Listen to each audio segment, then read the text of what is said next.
You know what? If you look at his career, don't get me wrong. Okay, he's a good fighter, a great fighter. I always say before I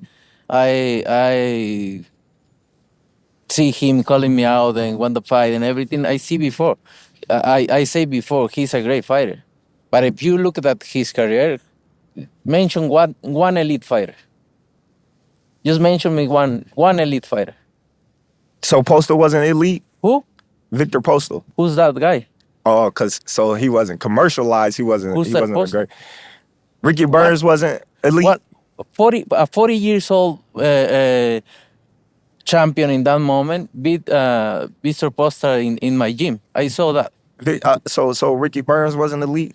Ricky Bones doesn't elite. Okay, He's not elite. It's cool. Is there a champion? I'm going to fight another elite. There is fighter a champions, in good fighters, but elite fighters is different. Wait. So I'm gonna fight an elite fighter in September. Yeah. Okay. Then we're we're gonna find out. Then we're gonna find out. Then we're And gonna don't get me wrong, you're a great fighter. I know I'm great. You're a great You ain't fighter. gotta tell But me you're I'm gonna great. find out. I hope But I'm talking about your elite. uncle Turki Alashi pay you enough money because it's gonna be the last. That's It for may sure. be. It may be. Hey y'all, what it do? What it do? Y'all didn't know what it do. It's the big bounce out. Bounced out. Can't poke through the door. Here to talk this boxing. Boy, we got an episode today. Before I get to my soliloquy, maybe tough times don't last. Good people do it not for yourself. Call them in if I line make me matter. Peak game. 84's on West Wayne. That number to the minute of hotline is 988. Y'all remember 988. Don't try to be tough. Call that number. But before we get into the main entree, the main dish, remember, we clutched up, we clutched that. You know what we're talking about. That boxing. We're going to introduce our second host. Salute to all our soldiers. Future Hall of Famer. Future pro boxing coach. Brody on the Hustle, a.k.a. Coach B. Let him know how you doing, man. Hey, what it is, folks, just like Capo say, every time we hop on here, we clutched up, we clutched out. You know what we here to talk about. But before we get into all that, y'all know what message I'm finna deliver to y'all. Hey, God wake you up, He put breath in your body, everything else extra. Get up, do you, take care of you, take care of the fam. And with all that being said, shout out to everybody, and I mean everybody that continues to support us, and they starting to pick up what we putting down. But Capo, the floor is yours. Go ahead and continue to show and let them know how we flow. All right, man. You know me. I'm not a man of many words. You know what I'm saying? We get straight to the nitty gritty. I wasn't going to talk about this originally. I'm not going to lie to you. But I got asked, right? So I said, forget it. I'm going to talk about it. And I approached Coach B with this one, right? This is something that needs to be talked about because it's very comical to me. Canelo Álvarez and Terence Crawford did an interview. I want to say it was before Canelo Álvarez's fight because it was cold. They had jackets on. They're on the roof with Shaquille O'Neal and Tom Brady. They call it the GOAT podcast or something like that. And Shaquille O'Neal asked Canelo Álvarez a question about Terence Crawford's resume. And Canelo Álvarez pointed out that Terence Crawford is a great fighter, but that man ain't fought nobody. Something that me and Coach been telling y'all, right? Well, this man has the audacity, and I'm talking about the man, I'm talking about Terence Crawford, has the audacity to sit up in his chair. This man sat up like he was appalled, like, oh my God, I didn't fight anybody? And says the most unthinkable names on his resume. He said Ricky Burns and Victor Postal, in which Canelo said, who?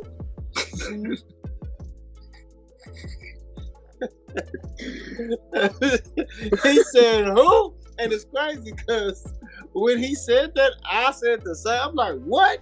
I was brushing my teeth. And the man said, Victor Postal. What? Canelo said, man, I got a dude at my gym that stopped Victor Postal in sparring. So, Coach, the floor is yours. How do you feel about Terence Crawford, right? I mean, well, how do you feel about Canelo Álvarez cooking this boy's resume? Was it wrong? And how do you feel about Terence Crawford advocating for Victor Postal and Ricky Burns. Let me know something.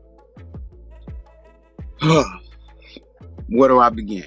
Before I get into my soliloquy, as K-Po would say, I'm going to point this out.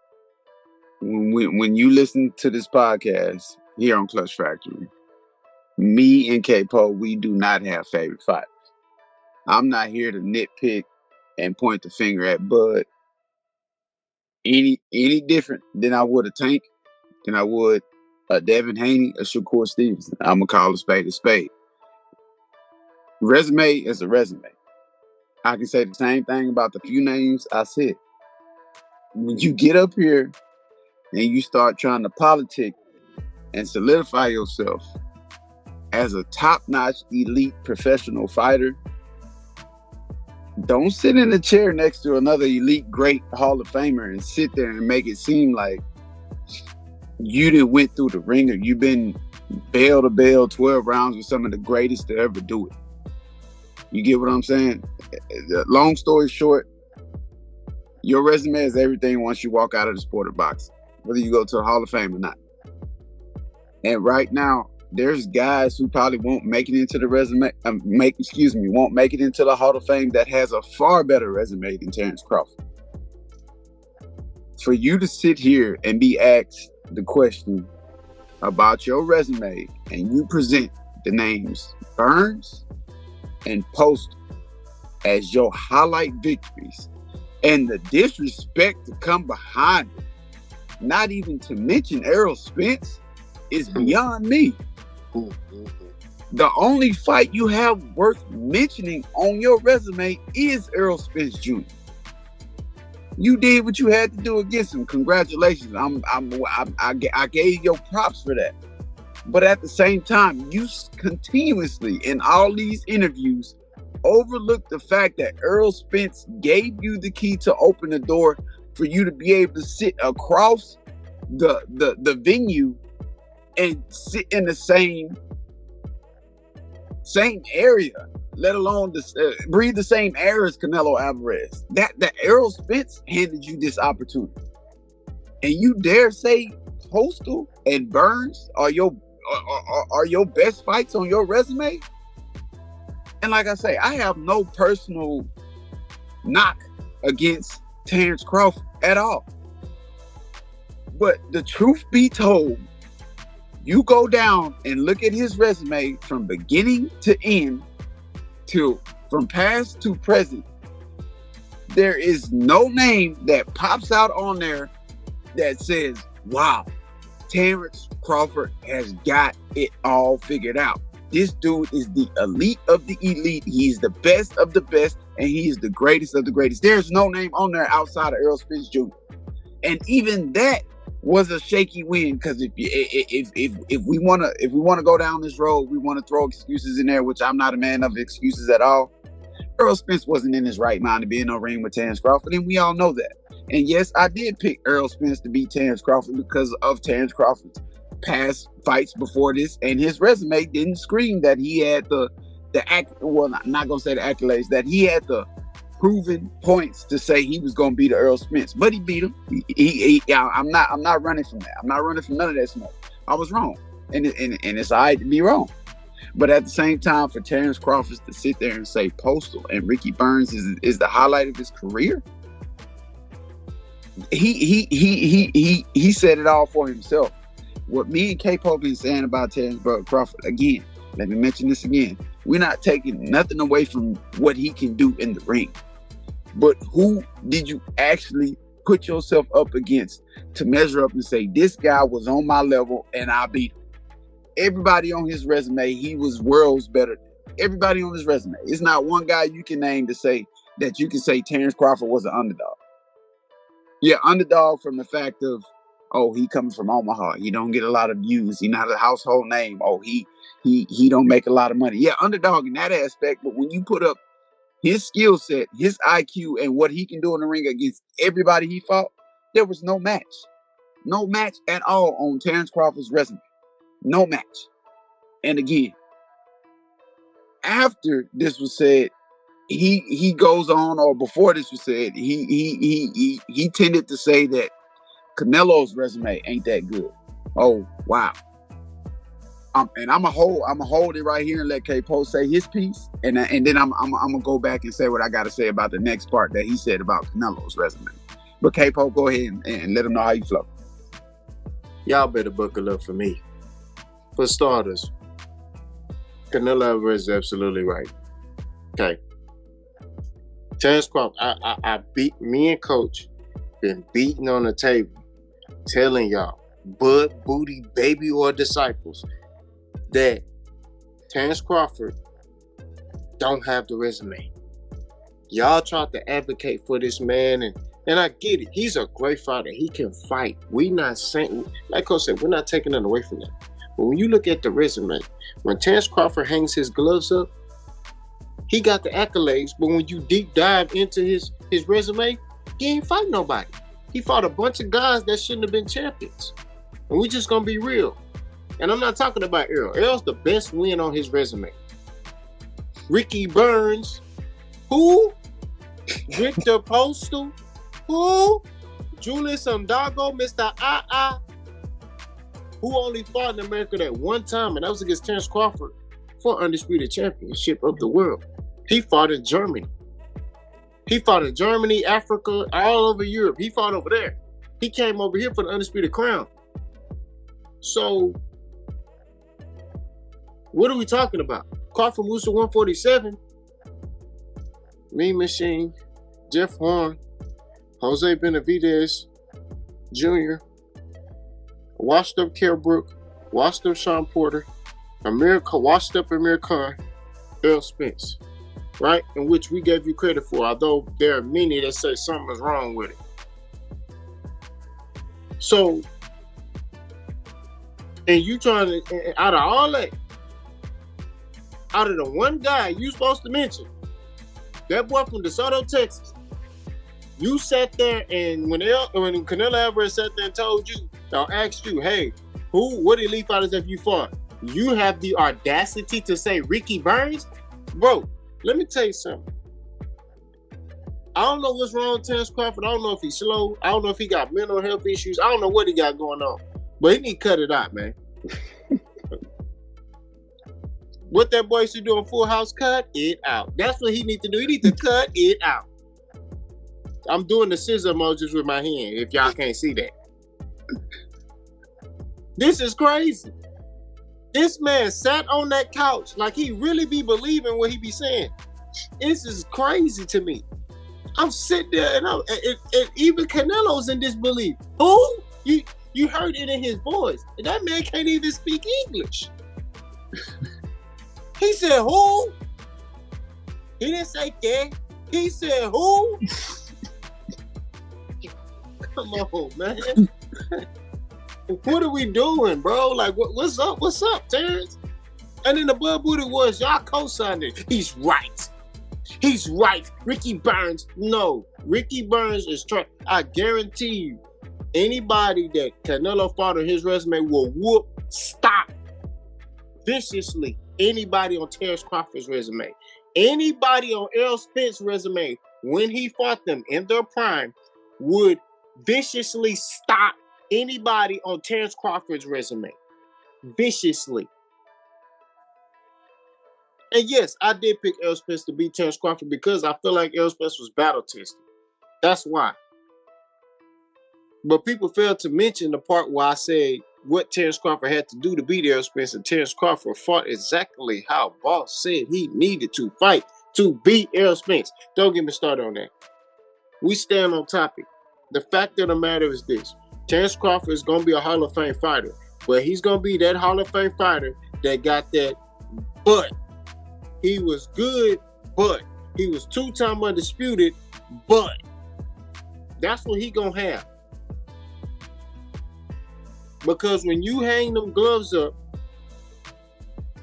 people really going to deep dive in your resume to see if you really that first ballot Hall of Famer. If you got people really sitting there saying this man is better than Floyd Mayweather, are you serious?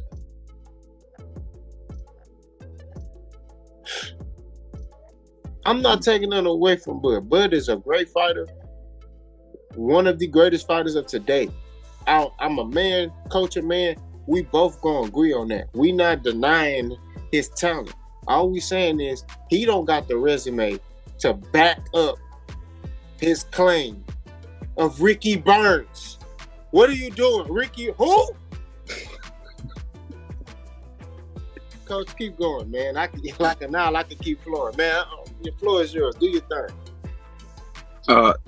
In the same breath, same interview, sitting there with the same folks, Tom Brady, Shaq, and whoever else was there present at the time, Terence Crawford again utters some nonsense about Canelo's resume.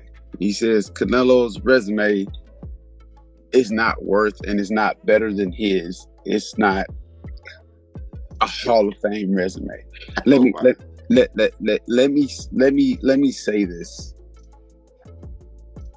right here, right now, and I'm gonna say it clear enough and concise enough for everybody in the back, the front, the middle, the left, and right. You have to understand, we seen Canelo go from this to that professionally his entire career. Bud stepped in the professional ranks one way then, and he's still the same way now.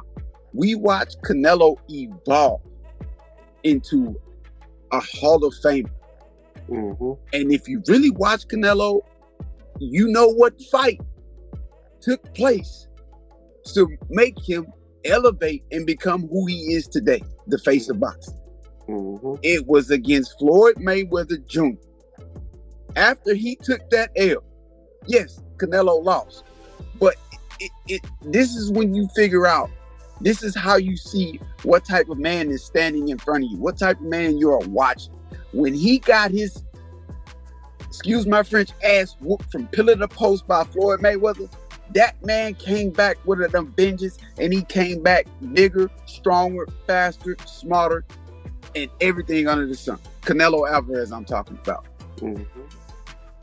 It was hell to tell the captain if Canelo Álvarez was your opponent after he fought Floyd Mayweather. With Terence Bud Crawford, he came in one way and he's still that same way. There's no change in Terence Crawford's game. Excuse me, not even game. There's no change in Terence Crawford's fight plan. He's been skilled. He's been athletic. He's been had the IQ. He's been had decent power. He's been had solid speed. He's had that. He's been that. But we watch Canelo grow up and mature as a professional elite Hall of Famer right in front of our eyes after the Floyd Mayweather fight. And yes, he continued to fight. And yes, he lost to a Bivol. Those two names alone vacates, voids, puts Terence Crawford's resume in the trash immediately. Mm-hmm. Dimitri Bivol and Floyd Mayweather Jr. And I'm gonna go off into another whirlwind right here. If you look at Canelo's loss to Dimitri Bivol, that's a great loss. That loss is evolving and revolutionizing perfectly. Bivol is undisputed. He beat Canelo and he beat Better Be. You get where I'm going with this? So to you Bud fans, let's say Bud does win. Okay, let's see how great you really are. You get where I'm going with this? You in that division, right? You want to be top dog, right? You want to solidify something, right? Okay. Go get Dimitri. Let's see what you really can do. Let's see what you really on. Let's see how great you really are. But anyways, that's another topic. That's another story for a different day. But at the same time, like I said, those two names alone, Floyd Mayweather Jr., Dimitri Bivol, and I can throw other names, Triple G. Canelo got in there with Caleb Plant. I still, regardless of what Caleb Plant does, I think Caleb Plant is a tough ass for anybody. Yeah, granted, he got beaten his last fight, but that's not a guy you just gonna go in there and just whoop him. Even though Canelo did it, he made it look easy. You get what I'm saying? And there's other names on Canelo's resume that people fail to mention. But at the same time, like Capo said, like I'm saying, any and everybody on Canelo's resume is viciously, brutally stopping anybody on Terence Crawford's resume. Pick a time, pick a date, pick a prime. It doesn't matter. Canelo is 100%, his resume 100% is 100% better than Terence Crawford. 100%. And then we not even bringing in comparison side by side, skill set, IQ, power, and all that other good stuff. We're not even bringing that into conversation. We're just mentioning the fact that Terence Crawford resume does not scream greatest of all time. And a lot of you Bud Booty warriors are screaming he's the greatest of all time.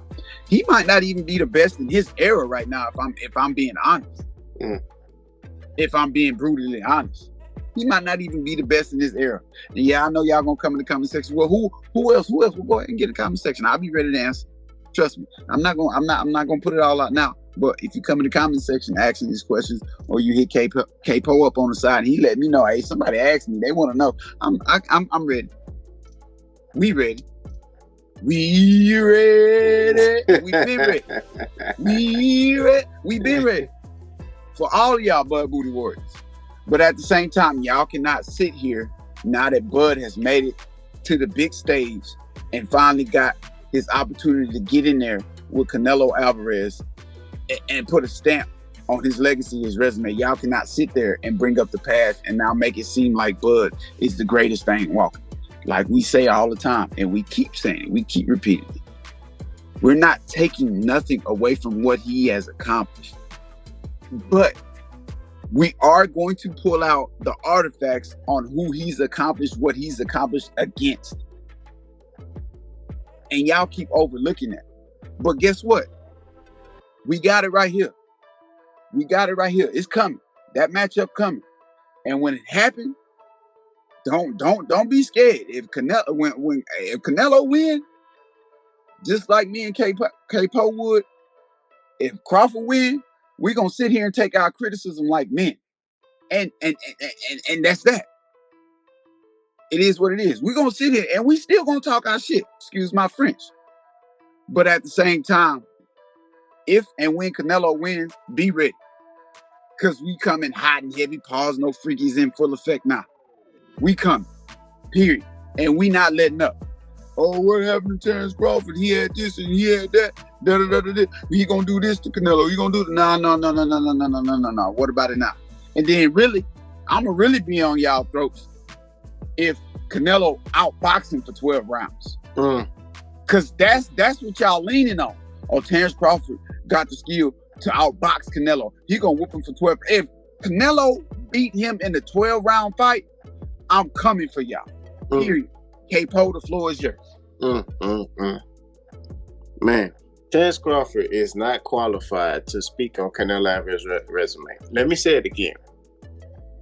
Terence Bud Crawford is not qualified to speak on Canelo Álvarez's resume. He ain't fought who Canelo has fought. He ain't went through that fire, right? Everybody is saying the same thing. You see a pattern here? Errol said the same thing, right? Errol said granted, Errol lost, but he said the same thing. Everybody's saying the same thing. What does that mean? That mean it's truthful. Now, when you talk about Canelo done fought everybody. Cotto, Coach mentioned the new guys. Miguel Cotto, James Kirkland, Erislandy Lara. Do I need to keep going? Sugar Shane Mosley. Do I need to keep going? Like, he didn't fought everybody. He even fought Cotto's little brother. Right. So, all I'm saying at the end of the day is that man right there from Guadalajara, Mexico, when it comes to his resume, he holding weight. He a 45-pound weight. Bud got 2 pounds on him. He maybe not even that. And when it comes to resume, his resume don't got no weight, man. You can't speak on Canelo resume. We're not, like Coach said, we're not talking about skill. We ain't talking about none of that. We just talking about resumes. That's what we talking about. That was the topic of a discussion when they was sitting there debating. And Terence had the audacity to try to speak on Canelo Alvarez's resume. You're not qualified, sir. And I felt like the only reason he said that because he got offended about his resume. Because Canelo hit him with that who? The man didn't say que, porque. No, he said who? Oh man. Come on, man. You had the audacity. Bro, I'm still visualizing this in my head. I'm gonna put that video somewhere in here. The man sitting up, propped himself up and said, Ricky Burns, Victor Postal. And then he said, so Victor Postal wasn't elite. No, he wasn't. He was a good fighter, but he wasn't elite. Like, who did he beat? Roger Mayweather voice. Who he beat? You know what I'm saying? Like, this is all we saying. We not sitting here talking about Terence Crawford, the fighter. We talk about Terence Crawford resume. And I told y'all on my channel, man, he could have had these fights if he went where the smoke was at. I don't care. I'm not one of them dudes you could pee on and tell me it's rain. Sorry, pause. But it's not happening. Mm-hmm. I see beyond the foolishness. Your contract run out the first time you don't even think, man, let me go over there. They got all the welterweights over there. Let me go over there. All the belts over there. Let me go over there and try to take these belts from them. No. You stayed over there with Top Rank, barking behind the fence. So Earl fought all these dudes in their prime. Then that's when you come from behind the fence when your contract run out the second time. Mm-hmm. And like I say, I pay attention to words. You understand, man. One of my majors, man, is communication, right? So within communication, you paying attention to the words and body language and stuff like that. When they sit there and I hear Bomac say, now is the perfect time to fight Canelo. Why is now the perfect time? I got the answer, Sway. Now is the perfect time because Canelo Alvarez seems to be slowing down. Mm-hmm. And they feel like they got an advantage. Boy, you in for a rude awakening. That's all I got to say. But we're going to save off to the next one. Hey, hold on before we... my bad, I don't mean to cut you. I got something for what you just said. Okay. I've been holding on to this for a minute now. Now that it's finally arrived and presented itself, they said it's the perfect time to fight Canelo. Let me tell you something. People, even I have said, Canelo may have took a dip in performance, but at the same time, I got to eat my own words. I had to go back and look who Canelo was fighting. And as I go back down memory lane, all the way back to the Bivol fight, that was the last time Canelo actually had to try to pull out all of the tools to try to get a win. After that, Canelo really didn't have to put in no real true effort to get any dubs. Yeah, people talk noise about the Skull fight. Oh, Skull really won that fight because Canelo didn't like. Canelo wasn't even trying. The dude gave away the fight. If you're going to give me a fight, what am I going to risk injury for? What am I going to risk not being able to see my great-grandchildren for? What am I risking that for? If you're going to give me a fight, all right, cool. This your biggest payday. I'm already paid. Mm-hmm. If you want your payday to be a run around the ring, if you want this to be a conditioning drill, all right, cool. And the fight before that, Canelo didn't have to pull out no big waterworks against Berlanga. He sat him down one time. That's a 200-pound dude. Berlanga wasn't really boxing. He wasn't really fighting tough. Canelo did what he had to do. He walked away unscathed. 12 rounds. Cool. You get what I'm going here? Y'all think it's the perfect time, but that man still got some life. Mm-hmm. And he gonna show you what type of life he got left in him. in this fight right here against Terence Crawford. Go ahead, continue, K-Paul. Segueing off into the next section of this foolishness that Terence Crawford has displayed. And look, it's not even really... Well, this time it was him. Okay, this time it was him. Normally it's not him. Normally it's his fans. They make us want to make these videos and debunk everything because y'all push narratives. But it was him today. It was him. The stuff he be saying is egregious. I want to push off into this next topic. Each time somebody talks about Terence Crawford's resume or they ask him, what is your top fights? He always brings up Ricky Burns, Victor Postal, and Dongo, Gamboa. No, sir. Mm-hmm. The fighter you need to be bringing up that brought you to this stage is Errol Spence. Mm-hmm. Coach just said this. You wouldn't be sitting here in this fight, getting this payday, getting this recognition if you did not get that opportunity from Errol Spence. Y'all remember, PBC was telling Errol, you giving away too much money to this boy. You giving away too much. You coin flipping, trying to see who gonna walk out last. Gave him $1 million out your own pocket. You giving up too much. But Errol so stubborn, he said, give it to him. I just want to fight. Pause. But you forget that win catapulted you into another level. So now I gotta talk that talk with you. Real boxing heads knew who Terence Crawford was. We knew he was a great fighter. We knew he could fight. That's what it was. But the casual fan didn't know who he was until he came across that boy from DeSoto, Texas, and he rose to the occasion and he beat Errol Spence dominantly, and that took him to another level. Now he getting interviews. Now he getting brand deals. Now he getting this. He getting that. He getting all the above. All the above. Now you getting a fight with Canelo Álvarez.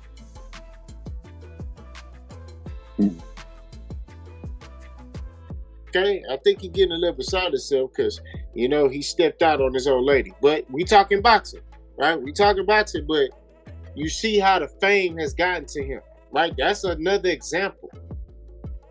So all I'm saying at the end of the day is like, my question to you, Coach, do you feel like Terence Crawford is ungrateful? And what I mean ungrateful is Errol Spence gave you this opportunity. He gave you the moment. You took advantage of the moment. You shined in the moment.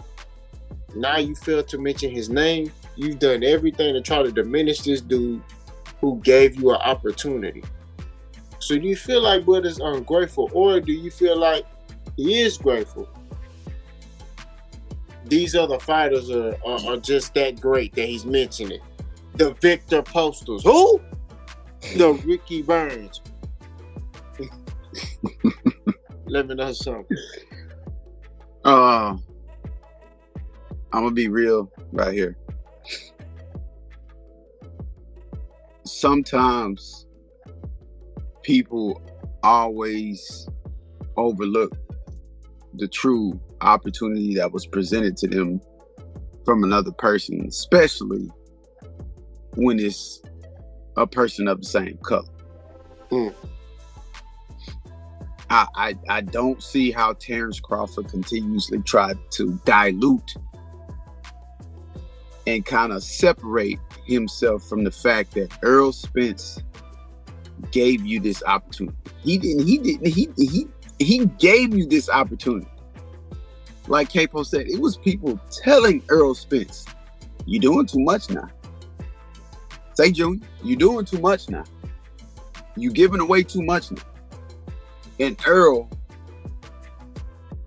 as a genuine black man, said, nah, it's time to, I believe, and Earl said it was time to turn over the key to that Ferrari. It was time to pass the torch. And he felt like he found a worthy black guy to hand the keys over to in Terence Crawford. But yet, just like in society, sometimes I hate to get, Reverend Brody right here. But in society, sometimes you just can't give everybody everything, especially when you're dealing with the black community. Sometimes you got to make them actually work for it. Mm-hmm. Not saying don't give it to them, but you got to make them work for it. And Earl Spence chose to do the right thing. You know what I'm saying? I respect 100% everything Earl did before, during, and after the fight. Because he didn't have to. Especially with everything he was going through personally. I don't think Earl was ready to fight. I don't think Earl was in fight mode. I don't think Earl was all of the above, honestly. But he still stood on his 10. He stood on business. And everything he promised, other than a ass whooping to Terence Crawford, he stood on. Terence Crawford came out that night victorious. But as he came out victorious and he made it through the opposite end, he started turning into something that wasn't that I don't even think was a part of Terence Crawford's plan. I don't think this blatant disrespect and avoiding mentioning Earl Spence's name as the greatest win on his resume, I don't think he's even paying attention to it. I think he's just basking in the glory of the fact that he's finally about to get a real bag. Even though he got a bag from Earl Spence, you're gonna get a second bag. Earl Spence gave you your first bag. Now you working towards your second bag. Congratulations. I'm not hating on that. Do your thing. Continue to keep going. But at the same time, you can't continue to move how you move and say what you say without mentioning the guy that's really the stamp on your resume. If you get into the Hall of Fame, it's because of Earl Spence. You got this fight with Canelo because of Earl Spence. You got these promotions and these sponsors and Omaha and all these brand ambassadors because of the match with Earl Spence. Granted, you had to go in there and do what you did, but at the same time, if you don't do what you did against the Earl Spence and you go in there and get in there with another no name, like you supposedly been in there with Postal and Burns, they didn't do nothing for you. They didn't do nothing for you. Half your fans don't even know when you fought Burns and Postal. They weren't even around when you fought Burns and Postal. They didn't even know you when you fought Gamboa. They didn't know you when you fought, what's his name, Bundy? Whatever his name was. They didn't know you. They just now know you. And they only know you because they tune in to watch Earl Spence and you beat Earl Spence. That's how they know you, bud. And I ain't saying don't walk around with your head held high. But at the same time, sometimes you got to tip your hat to the guy that gave you the opportunity to walk around with your head held high. Yeah, you've been grinding your butt off since way back when. But at the same time, Earl Spence is the guy who helped you finally pay off all that hard work since you've been working since you was a youngster. Earl Spence is the guy who presented all this opportunity to you, and you seize in a moment and you fail to mention his name. That's just straight up wrong. Period. That's like me and K-Po. Y'all wouldn't hear my voice if it weren't for K-Po. He came to me with an idea about a podcast. So it'll be 100% wrong if K-Po continue to do something else one day and say, hey, I'm done with the podcast. And I blow up and I say, and he come back and he try to holler at me and say, hey, and I'm like, nah, you can't do this. What kind of stuff is that? This is what Terence Crawford is on right now. I'ma always pay homage to Boss. Because he presented the opportunity for y'all to hear my voice as Coach B, as Brody on the hustle, and spit what I know about the sport of boxing. I'm never gonna overstep that. I'm never gonna downplay that. I'm never gonna not mention K-Po in my success. Never. So why is it okay, and why do you Bud Buddies keep co-signing for him to not mention Earl Spence as the biggest highlight of his career? Why? That's the question I want y'all to answer in the comment section, directly to y'all. Why do y'all keep co-signing for Terence Bud Crawford, not to mention Errol Spence's name as the highlight of his career. I don't care what other name he got to talk about. Errol Spence. Y'all get in the comment section and let me and K-Po, let Clutch Factory fans know why y'all keep co-signing for Bud to not mention Errol Spence Jr.'s name. Why? And with that being said and asked, I'm done with it. I ain't got nothing else to say. I mean, like I said before, Bud need to get his mind right. That's just what it boils down to. Get your mind right. You know, we pray that you have a great camp. We pray that you have a good fight. Like I told you, I'm picking Canelo off the muscle. I want Bud to win, but I'm going with my boxing logic, and I'm going with Canelo. You know what I mean? Canelo is at a high weight class. Bud has never fought in that weight class. He ain't fought since last August. Let me say that again. He hasn't fought since last August, right? So there's going to be possibly ring rust there, right? Possibly. Everybody talk about Bud stay in the gym, he be sparring. It's different when the gloves is smaller and the headgear is off. The punches coming a little faster. When you sparring, y'all sparring at 16-ounce gloves or maybe 14-ounce gloves. My coach made us spar at 16-ounce gloves, right? So them punches that you throwing is going to be coming faster. Pause. Because them gloves get smaller, headgear off. So the little quick little head movement you thought you was going to have and Canelo land on you, we'll see. You got anything else you want to say, Coach? I'm gonna say this too. Don't think this the end of it because we on high alert with this Buzz situation until the end of it, and even after we still gonna talk about it. But there was some other stuff said too. Terence Crawford was asked, "Why did you do a no rematch clause? Why did you put why didn't you care to put a no rehydration clause?" And other questions came along with that. That's kind of raising my eyebrow. What I know this might be a little outdated for some of you folks, but why folk come, I just can't sit there and look at you and wonder about the plan you got up your sleeve. Why you ain't really back though, just in case you do lose, put a rematch clause? Why you not too worried about a hydration clause? I mean, it's cool, you don't want no excuses, but like I say, I just want to know what kind of plan you and Mr. Wilkerson got going. You feel me? But other than that, we're gonna talk about that in another video. But I'm just letting y'all know, I'm giving y'all a little insight on what topics could arise in the next video. But with all that being said, you have spent the last 30 minutes to an hour with your two favorite hosts that'll never leave you in the dark about any post when it comes to this here boxing scene. You feel me? I want y'all to continue to subscribe. I want y'all to continue to like, comment, share, hate, whatever you want to do with it when you come across the Clutch Factory podcast. You know what I'm saying? Me, I'm Coach B, aka Brody on the hustle. On the opposite end of the line, that's my main man, Boss Hog, Boss Dog, K-Po through the dough. Salute to all our soldiers. Salute to everybody who's been a part of this, going to be a part of it. May exit stage left. Ain't no love lost. Continue to do y'all thing. We here to support y'all. We make sure y'all here to support us. We not running from any criticism. Like K-Po tell you all the time, if it's positive and corrective criticism, we gonna take it and we gonna run with it and we gonna do it. We gonna try to get it right to the best of our abilities.